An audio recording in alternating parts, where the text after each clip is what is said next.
Welcome to the Business of Psychology podcast, the show that helps you to reach more people, help more people, and build the life you want to live by doing more than therapy.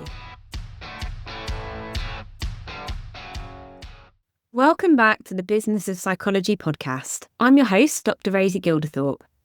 One of the biggest fears I hear from psychologists and therapists leaving the NHS for independent practice is that they'll lose their connection to the bigger picture, to public health, and that they'll spend all their time working in a silo, working one-to-one, and lose their impact on wider society. But today's guest is proof that being in private practice can actually be the perfect springboard for grassroots activism and community leadership. I'm joined by Dr Erin Carroll, a clinical psychologist who has taken her expertise in emotional development out of the consulting room and into the heart of her community.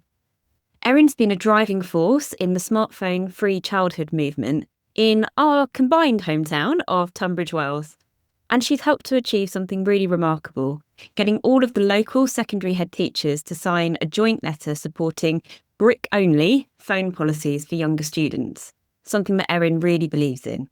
So today we're talking about how we as psychologists can use our training to lead cultural change, and why finding a cause that really lights a fire in your belly is the best antidote to that isolation that we can often feel in private practice.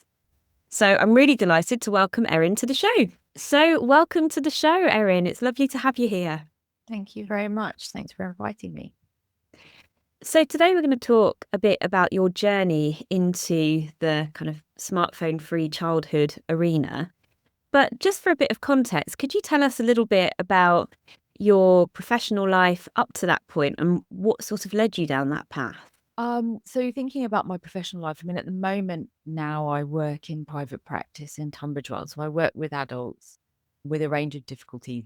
I've been working with adults in general mental health and secondary care for sort of 20 years, and moved over into private practice just before COVID, actually.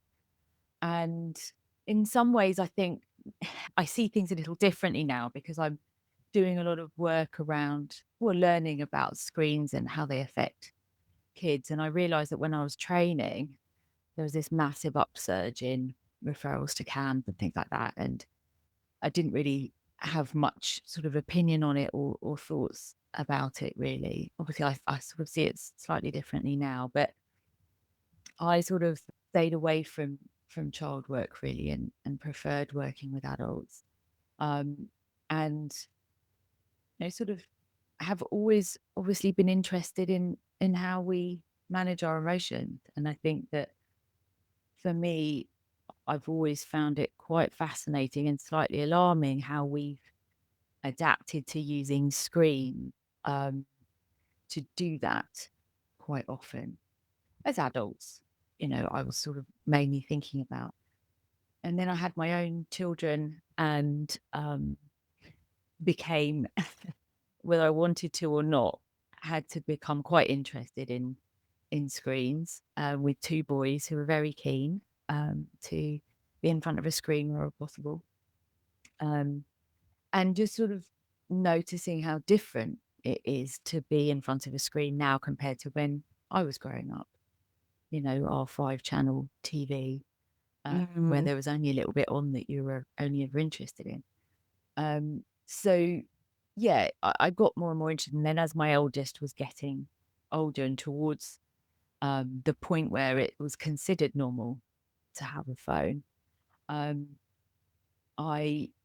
these things are quite serendipitous, aren't they? So I was invited to talk to teenagers about their screen use through the local library.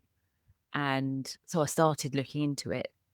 And, the general sort of message from that research is, it's fine as long as it's not getting in the way of other things. And I sort of thought, and then I sort of started looking a bit more and was realizing that actually what people were seeing, what these kids were seeing, could often be the kinds of stuff that then I might be treating them for later in life. So, I started to become a bit alarmed, really, when I started to see the stats, how much time kids were spending on phones, on average, 4 to 6 hours a day as a teenager.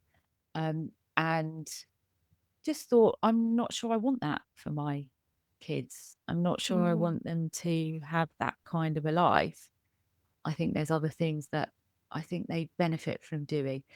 And it sort of just continued from there. I met another psychologist locally who'd been very involved, Hannah O'Brien, in the smartphone movement, and we got chatting, and it sort of evolves from there. So interesting that it was that connection that you could see between a phenomena that people were talking about as quite discreet in some ways, like, oh, we've got this alarming rise in anxiety in children.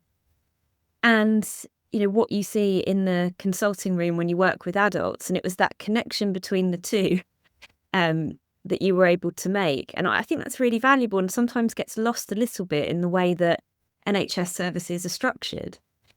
I often wonder if we had more of a lifespan approach, if we'd have picked up sooner that perhaps our relationship with screens was, leading to some of the problems that we would then end up seeing in adulthood. If as colleagues we were seeing each other and able to chat about these things more, maybe that would have made its way into policy a bit sooner than it has, because it does feel like, people like you were spotting this quite a while back, but the government have only just woken up to it as a potential issue.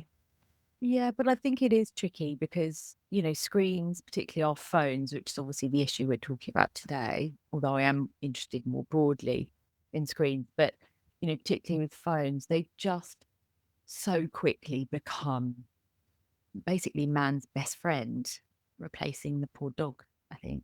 And it's happened so quickly, and we've all been so drawn in by them because, of course, they're helpful, and of course, they've given us as adults opportunities to communicate, professionally and create these community kind of connections, which would be so much harder if we were just relying on in-person stuff. So they've really drawn us in, and I think it's only actually as the technology changes and develops that it's become clearer how, potentially toxic these technologies can be for us. I feel as if the conversation between me and other adults about our own phone use has changed quite dramatically in the last couple of years as we're all becoming, I think, more and more reliant on them. And, for kids as well, the technology's changed, this sort of infinite scroll and things like this that are, designed to keep us absolutely plugged in to our phones. I think as adults, we can then sort of take a step back and think about our own use and think about what that means. So I suppose what I'm saying is I don't think necessarily that um, that I had a particularly better insight than anyone else through my clinical practice. I think it's actually realizing yourself that you're engaging in behaviors that you wouldn't recommend to anyone that you're working with that actually does it. But I think saying that, I don't work with children, and I know that another group that I'm involved with, health professionals for safer screens, they're all over it. They're going into sort of looking at the early years stuff and understanding these new sort of findings that kids are, again, you hear this in the media, kids aren't ready for school when they start school. They're not being able to do the basic sort of things. And alarmingly, speech and language problems, people not being, kids not being able to speak properly when they start school. And, starting to understand the relationships between screen use and those things. Research in America actually, being able to notice that the more kids use screens, the less the quality of their synaptic connections between neurons are. So it's kind of all gathering pace, I think, in terms of our knowledge. And I think Jonathan Haidt, who's a social psychologist, wrote The Anxious Generation, amazing book, obviously. But, he talks about on his Substack about how, we can all have knowledge, but then it's when we, start to share that knowledge and then everyone knows that everyone knows. And then that's when things start to change. So I think it, to be fair on everyone, it's taken us a while to to make sense of it ourselves and then start talking about it. And then, it goes around. And there's a lot that I think we need research to help us disentangle as well, because for every negative you can think of, I want to ask you more about emotional regulation, because I know that that is something that kind of brought you into this, thinking about how adults are using phones to regulate. For every negative, there's also a positive. And I think, something that I've talked about on the pod before and that I think about quite a lot is how we make sure that technology is serving us rather than us becoming slaves to it. Because, I think I've probably mentioned on here before that in our household, we don't limit screen time. And that's because my autistic children find it incredibly useful for regulation. But I do think carefully about the quality of what they're doing on their screens. And I'm desperate for more research to help me kind of navigate that, because I don't think the answer for them is shaming or hard limits around screens. But I do think educating them so that they're using the bits which are helpful and steering away from the bits which, like you mentioned, the infinite scroll. I've read a lot about why that was designed and how it was designed, and it was not designed to serve us. It wasn't. It was designed to serve somebody else's intentions, which were not about public health, put it that way. And was a lot like that. And our kids are facing onslaught of it. And I think you're completely right. They are not in a position to make informed decisions. Whereas I think probably the privilege of our training, I think maybe you mentioned it that way in your in the conversation we had before this, is that we are in a position where we can step back, we can look at the research and we can make these kind of more informed choices. Now we've become aware of the potential pitfalls. But could you tell me a little bit more about the role of screens and emotional regulation? Because I know that you've read much more about this than I have. Well, I think, I'm sort of coming at it from, the position of my sort of training and my clinical experience, where I'm spending a lot of time trying to help people find other ways of managing their inner worlds, because the ways that they'd learned to manage until coming to see me have, for whatever reason, stopped serving them in the same way. So I'm sort of thinking about it from that aspect. So, i.e., our relationship with screens rather than screens per se. And I think that touches on what you're sort of saying. And, I think a big part of the smartphone free childhood movement is, respecting that families have their own ways of doing things and that families need to find their own way. Whether that's, in my house, I do find it helpful to limit screen time, because I've found that then actually my two will spend more time doing joint things together in that case, and more creative things. So for me, I've noticed that relationship. So that sort of guides me. And I think every family had to do that. But in terms of thinking about emotional regulation, I think my concern is, and I know that there's a researcher in Australia, to Einstein, who's, I think, informed, not the original, her work has informed the sort of the social media ban in Australia. And she just talks about how actually the screens are really not helping us to tolerate uncertainty. So, particularly the way screens are now, Jonathan Haidt calls them behavioral training devices. They're completely, manipulable. We don't just have to sit and watch whatever's coming. And I noticed that with my kids, that it's much nicer for them to sit on an iPad because they can get to flip around a little bit.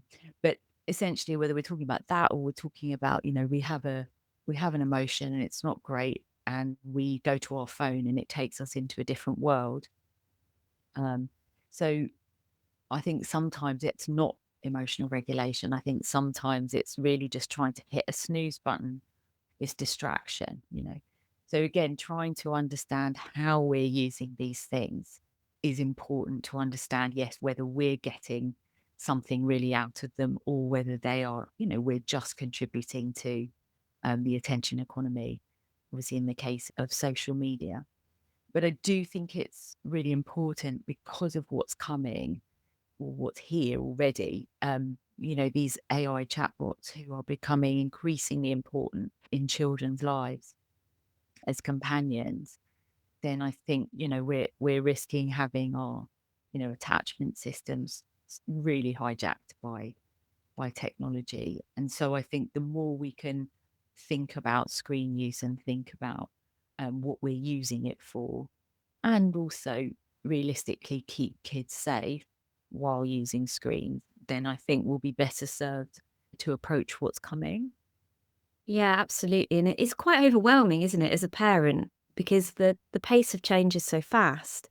I feel quite lucky. My children are still young enough that there's no social elements yet. Nothing that they have is connected to the internet. And so I feel it's quite easy to control what's happening. And it's mostly graphic design and creative projects that they do on their screens, and they do them together.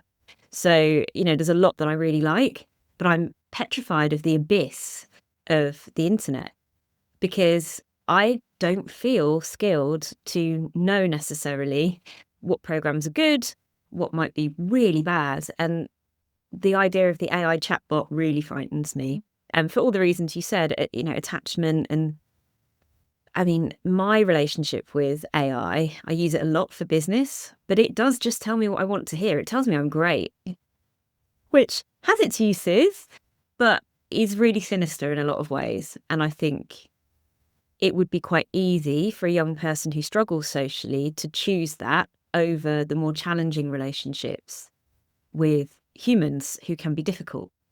Exactly. And I think we're seeing more and more that there's plenty of adults who are struggling with that. Mm. And so, yeah, for kids who haven't yet learned that sometimes things go that way, sometimes we don't get on with everyone, sometimes it's difficult, sometimes it's awkward, sometimes it's uncomfortable. For kids who, haven't quite learned that it's okay that you can have a difficult social interaction, but actually it can be okay again. I think that's, yeah, if we could choose not to learn that lesson and just have a different kind of life online, we might all choose that. But the reality is, it's not always a very nice life online. And in fact, it's becoming increasingly unpleasant online for a lot of people. And, we're obviously noticing relationships between, social media and mental health, as well as other things. And obviously, that's now what the government is starting to wake up to and start to think about regulating. But it's difficult because, big tech, just like, big tobacco many years ago, is a powerful force and, will focus on the benefit. But unfortunately, the costs are sort of mounting up.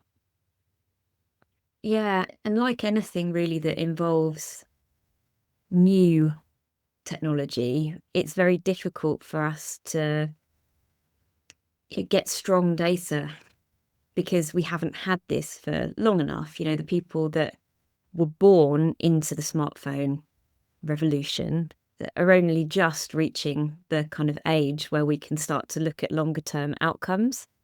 And we weren't measuring them from the beginning. So it's really tricky to compete with, I think, the big budget and the big marketing campaigns of the big tech companies. There's a lot of big Yeah. stuff and some small voices who are trying to counter it.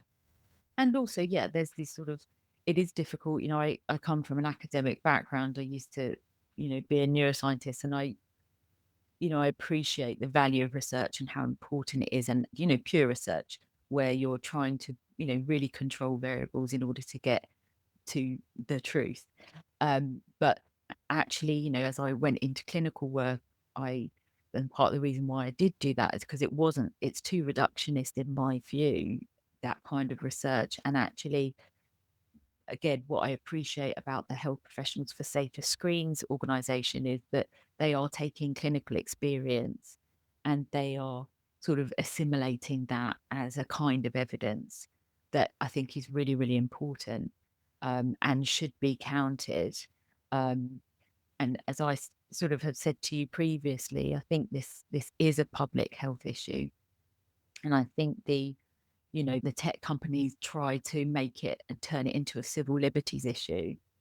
And I think that causes, a lot of concern, and certainly conversations that I've had, whether it's about the Online Safety Act, or whether it's about smartphone free childhood, can often, result in people feeling as if you're infringing on their rights, rather than trying to educate people about how many harms there are by allowing your kids sort of unfettered access to essentially, the adult world.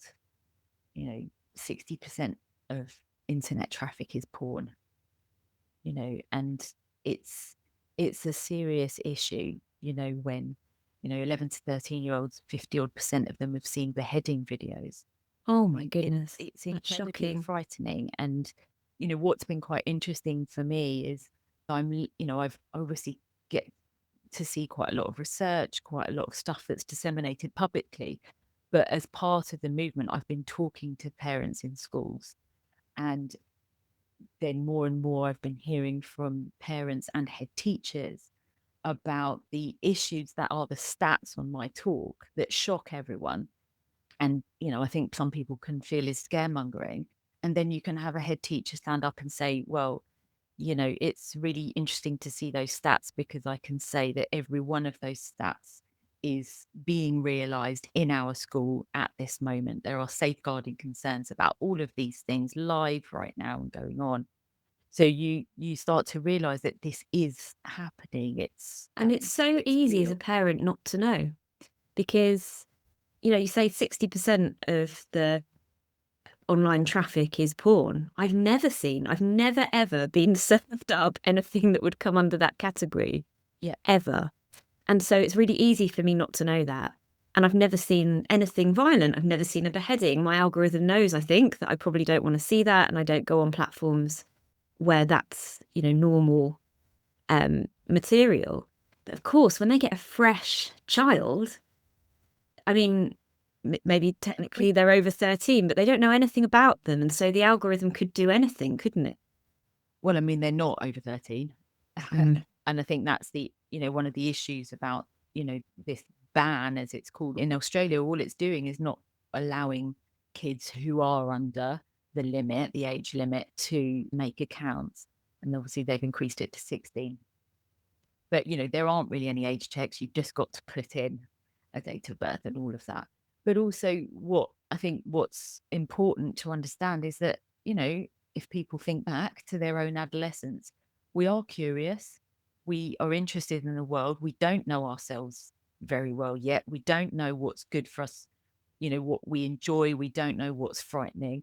And so, someone compared it to me the other day. We used to look up swear words in the dictionary. Now you look up swear words on the dictionary, which is the internet, and you will be served more than you could ever imagine. And, kids have to try things before they know.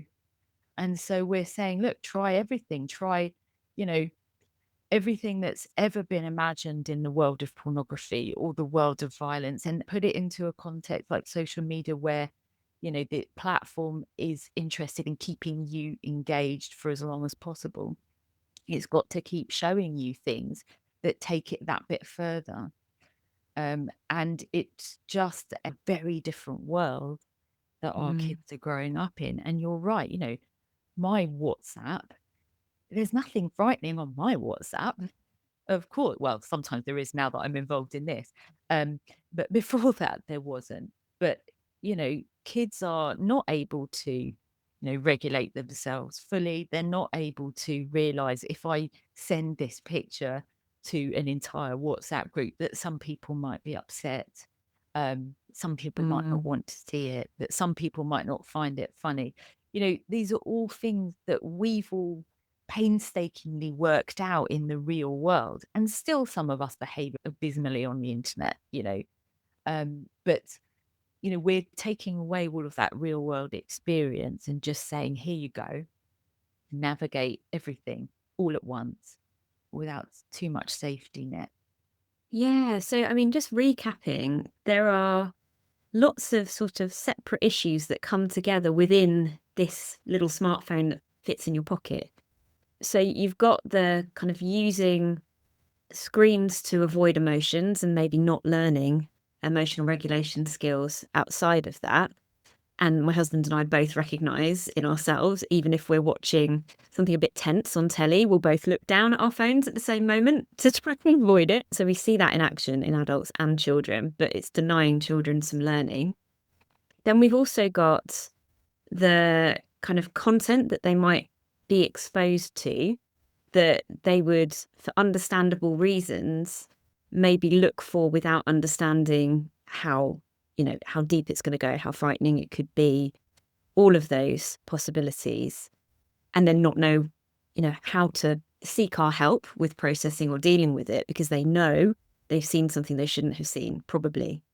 Um, so there's that side. So there's the kind of emotional regulation, there's the content they could be exposed to, but you've also touched there on the social world and how even in these kind of closed social medias like WhatsApp, where you may be, I mean, I might be naive about this, but at the moment, at the version of WhatsApp I have, I wouldn't be concerned that a stranger could contact my child. They could end up in these kind of groups of peers or groups of, other people that they've consented to be in a group with, but suddenly, like, they could be contacted at any time, at any moment. They haven't been taught how to share information in a way that feels safe for them, and they haven't kind of learnt the rules of social interactions in the real world. And then my sense, anyway, from what my friends who are parents of teenagers tell me, is that everything is just heightened and exaggerated by those groups. So if you've got bullying at school, it's going to really blow off in Snapchat or WhatsApp in a way that we were protected from. I physically remember coming home from school, shutting the front door and being like, thank God for that. Our children have lost their ability to do that. Or at least, until now we've given it away. But actually, I think this is what, the movement is about, is trying to change these norms, trying to sort of change this rather sort of apathetic position of, oh, well, the horse is bolted now, we've had it. So no, we can actually think about this. We can actually think about, whether we could delay giving them smartphones. So, as you touched on there, the phone in our pocket. And I think that is a really important aspect, which is the addictive aspect, because it's one thing to be, looking at harmful content on a family computer, and oh God, and panicking and feeling shame, which is, I think, the reason why then kids don't want to talk to their parents, because they're feeling shame. And as you know, shame makes us sort of not want to be seen. So, it's one thing for them to sort of stumble across something. It's another thing for them to have something in their pocket which they keep going back to it because they're wanting a bit more positive reinforcement. And so it goes on. I think the addictive nature of it is a really big problem. And I think that's the problem for adults, even if it's not distressing content.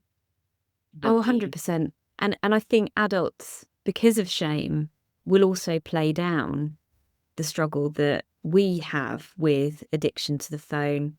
And also, when I bring it up in therapy, my clients are mostly perinatal. Most of them will tell me they actually do feel harmed by the content they're looking at. And they've just not been asked that question before. And so maybe they've not interrogated that in their own mind. But when I ask the question, do you think you're seeing anything harmful on social media that harms you? Not maybe that you think would harm other people, but that is actually harming your mental well-being. I can't think of a client I've had in the last couple of years who hasn't said yes to that. yeah, and this frightening thing is that when you ask them, most teenagers would say the same. Mm. They would say that they feel that they are being harmed by their phone use, their social media use. Half of them, say they're addicted. Um, that's a problem.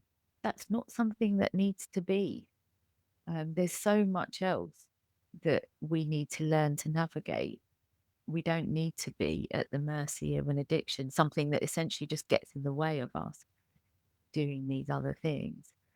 Um, but it's really hard. And obviously now I'm involved in this, my kids are very happy to tell me when they're noticing me on the phone, or, if they're trying to get my attention and I'm, responding to a WhatsApp message or whatever it might be. But it's not just that, is it? Work is on our phone. Everything is on our phone. Yeah, I get criticised actually quite a bit for not being responsive enough to messages.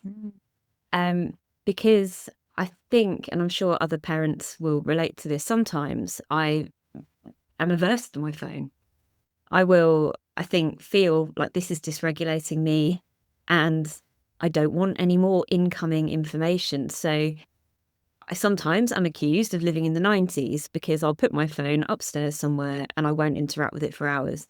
I guarantee when I come back to it, I will be in trouble with somebody in my life for not having responded to something important, whether it is the school, because, we might receive 12 emails in a day and, I'm supposed to reply to one of them or do something with one of them.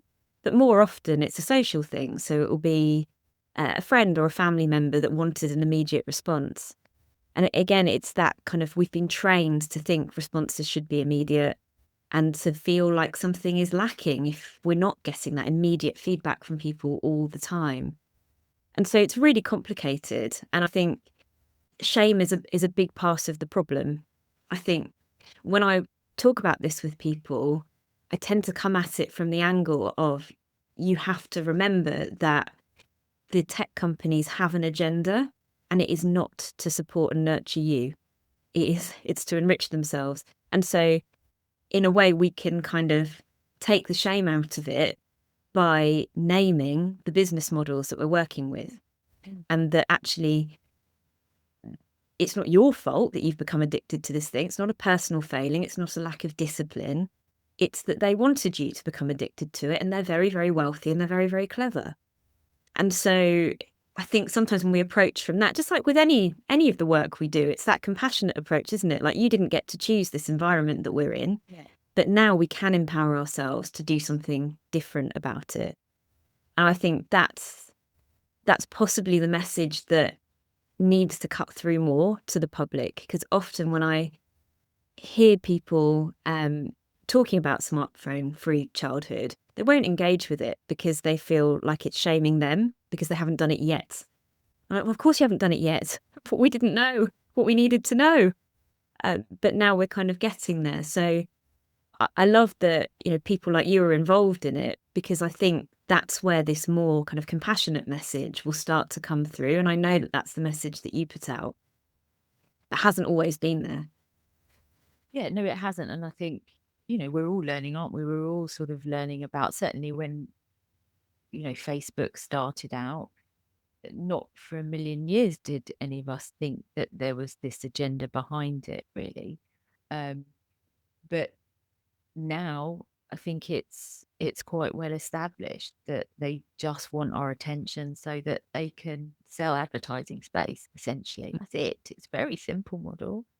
But in order to keep our attention for longer and for more of us, then it needs to be, their methods get sort of more Machiavellian, really, in order to keep our attention. But you're right about, I think people do have reactions. And certainly, even though I was very interested in smartphone-free childhood, it took me a long time to sign the Parent Pact, which is just this social contract where we say we're going to delay giving our kid a smartphone until 14. It took me a long time to make that leap, because for me, if I made it, then it was because I meant it. And I wasn't entirely sure, but it's obviously, as I've got more involved now, to me, it's a no-brainer. But it did take me a while to get there. And, in my talks, we talk about the dangers, but we also talk about, how come we're all addicted, that this is the design, and also why our kids are more susceptible, why they need more protection. That it's not just about, well, this is the world and they need to sort of get with the world as soon as possible.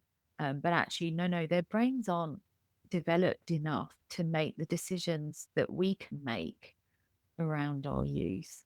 And that, we need to help them. we need to be their parents. But of course, there's also an understanding that that's easier for some of us than others. Some of us live very privileged lives and we can make these choices and we can deal with the consequences of that. And that's just not the same for everybody. And I think that's something that I've been reminded of going through this process, that, what started off really as, a psychologically informed, but essentially personal decision about, what I wanted for my kids has become actually, much more about how can we keep kids safer whose parents can't make that choice for whatever reason. And there are a number of reasons. And that's when I got interested actually in schools taking action, because I do see schools as having a really important role in our kids' lives. And so even though I think it's really important to focus on parents and parents who can make different choices if they're concerned about phone, into actually schools who can make, decisions that are essentially, I think, safeguarding kids, at least while they're at school. Yeah, and I think it's education as well. Like, my children already, I kind of can't believe this. And if you knew them, it's kind of incongruous, but they can detect what's an AI generated image. And they'll go, that's AI generated rubbish. That's not real. And that's because they've been taught that at school as part of their history lessons, as part of their geography lessons. They are already at the ages of 7 and 9 being shown examples of improbable and wrong information and being told, if you just type this into the internet, you might see this and it's wrong. And they're being taught to think in that critical way, which to me, that just needs to be underpinning all of our education now. It shouldn't be a separate standalone PSHE lesson. It should be like it is at my kids' school, and I'm just so happy to hear about it, embedded into your subject teaching. Because the reality is, when I want to learn about something, I do go to the internet and I look it up. That's unlikely to change. But because I didn't grow up with the internet, I do probably have a more natural skepticism than somebody who it's always been there as a best friend. So we do need to teach our children that. And I think they are receptive when we do teach them. They're interested in the world, like you said. And so they're kind of interested if you educate them about the business models of these tech companies and what their agendas might be. Children are smart and they will take that on board and take it into their adult life as well. But I'm also interested in government regulation beyond schools, because to me, it seems kind of bonkers that governments allow big tech firms to just ride roughshod over law. And it's like, no, hold on. We can legislate to protect children. We've done it with tobacco. We've done it to a limited extent and could go further, but we do it with food. You can't just give people any old thing and call it food. So I think there isn't the political will, but there should be the political will to regulate further in this area, because you are quite right. A lot of the families that I work with and that I meet in my life as a send parent, they can't be expected to be interrogating and thinking critically about every piece of technology, every software, every website that their children visit, because not everybody has the capability to do that. No, and it's also, not a great way to relate with your kids, to be just constantly having these conversations. And I think that, one of the reasons why just not giving them a phone till a bit later takes away a huge amount of that discussion, which, I would be grateful for. But yes, I think it's interesting at the governmental level. Obviously, things are shifting. I mean, when I got, involved in this for the first time, giving a talk at my son's school a year ago, people have been involved for longer, and smartphone free child has been going for 2 years.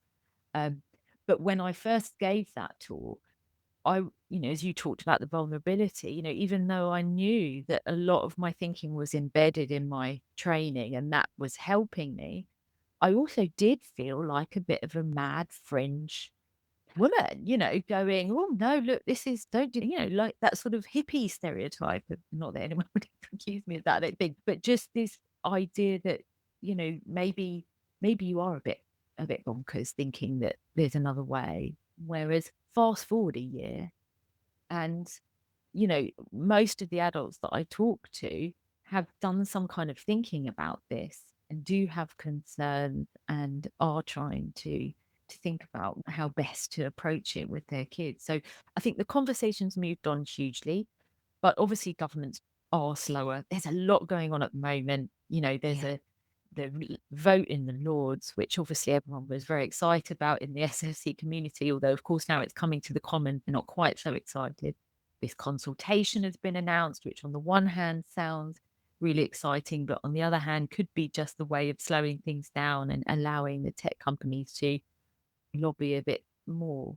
But I think there's also this extra element, which is, in terms of them legislating, is, the ubiquitousness of screens, that, the government, local authorities have signed huge contracts for ed tech, for having screens embedded in our schools. There's proposals about exams now being done on screen. It's really Oh, yeah, difficult. that's happening, isn't it? Yes, I've heard It's about that. difficult to sort of separate these things out.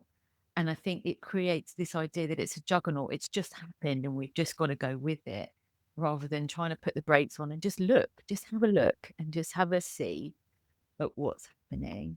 But yes, it's always, and I think that's where the smartphone free childhood movement really comes in. It's saying we've all got to do our bit.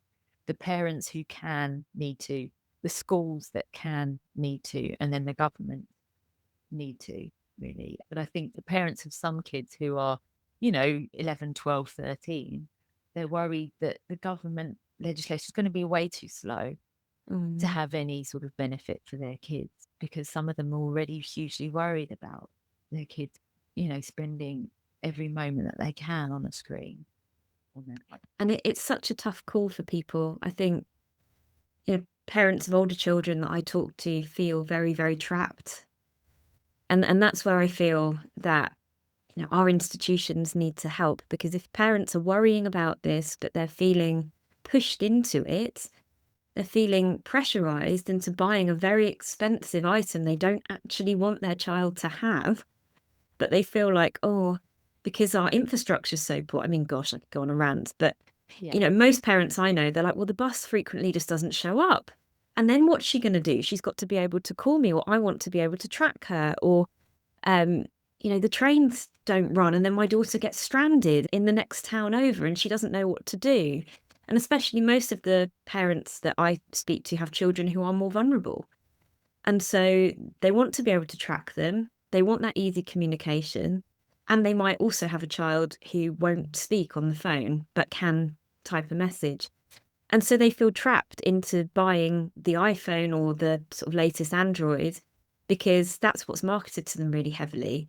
And I guess, I know from researching through your links actually, that there are other things available, and that, you can get phones that have those core safety features in them.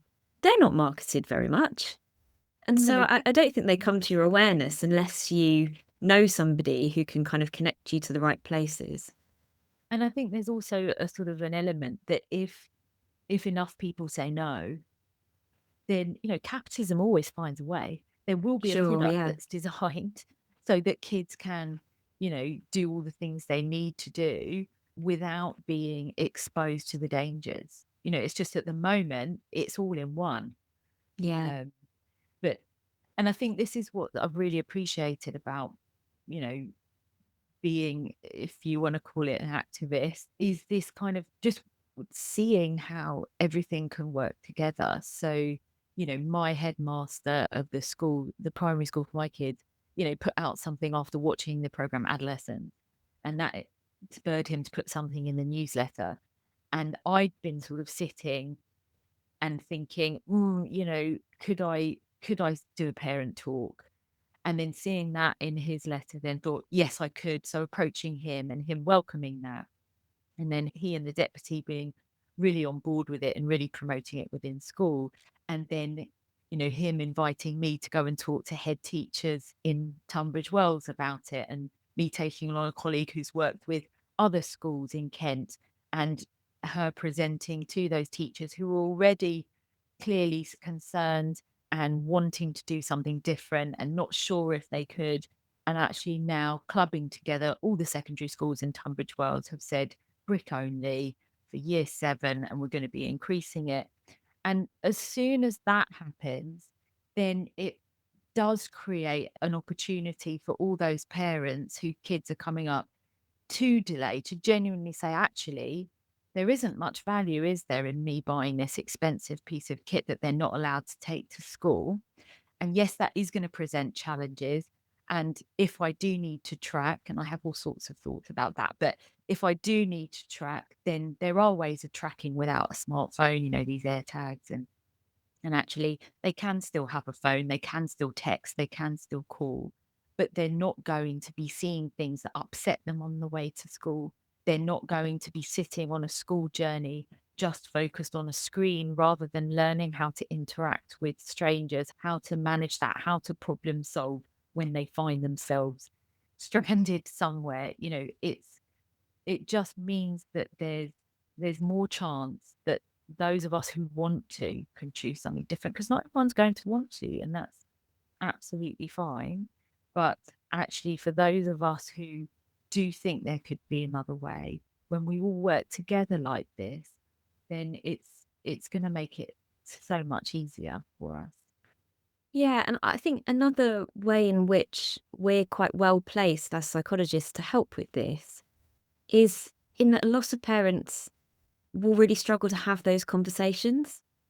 Like, it's quite difficult to explain to your child, this isn't something that we want for you, without that becoming really adversarial.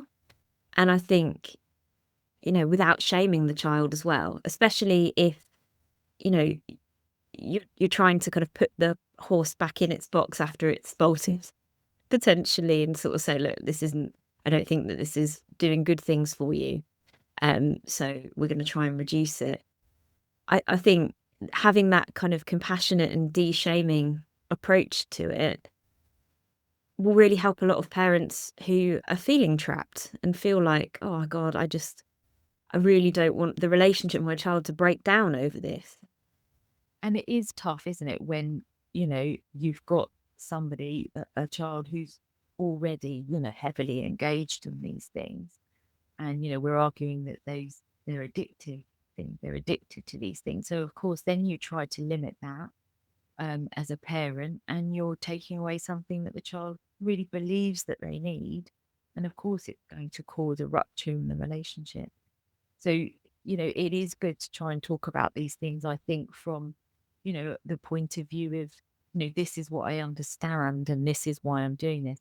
And, Jonathan Haidt's brought out a book aimed at preteens now. So, 8 to 12-year-olds. I'd say 8 is a bit young, and it's sort of part graphic novel, and it's lovely. It really talks about, all of the things we've been talking about, but in an age appropriate way. And certainly my oldest really enjoyed reading it, and he really understands now the business model of social media. He has his own thoughts about it. And of course, he's not been in that world yet, and it's going to be different when he's, exposed to that. But as you were talking about before, having that sort of education before adolescence, before the time when, parents and what they say is no longer very interesting or important, and peers are where people go to for their guidance. That's brilliant. I'll try and get the link for that and put it in the show notes, because I didn't know that there was a book for kids talking about this stuff. That's really useful. So I guess one thing I'm curious about is what your role is going to look like, your activist role, which I will call it that because it is, going forward. What are your plans? Yeah, it's a good question. I mean, at the moment, I'm continuing to, tout my services to go around and talk to primary schools. And now we're starting to go into secondary schools as well as part of moving over to this brick phone policy. And it's interesting because I'm sort of hoping that I might be able to retire soon, if all the schools are going brick free and the government really do something about social media, that maybe I'll be able to relax a little bit and not do it. But at the same time, I think, technology is going to change and evolve. So I can also see another parallel universe where I keep going and I keep talking about these things, and I do, become, more adept at thinking about them in the consulting room as well.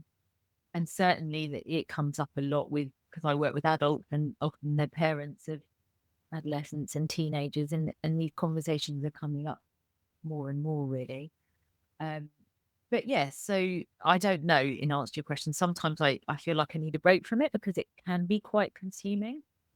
And sometimes I feel like, particularly when we get a win, like hearing about the brave Tunbridge Wells secondary heads taking a stand, then you feel like, oh yeah, I could keep going because this feels like we're all working together.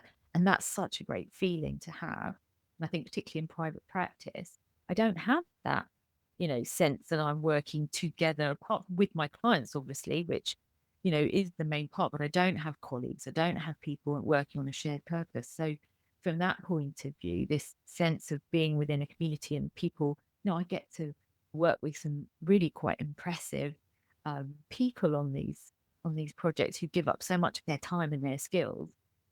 And it's a great feeling working together and then achieving something.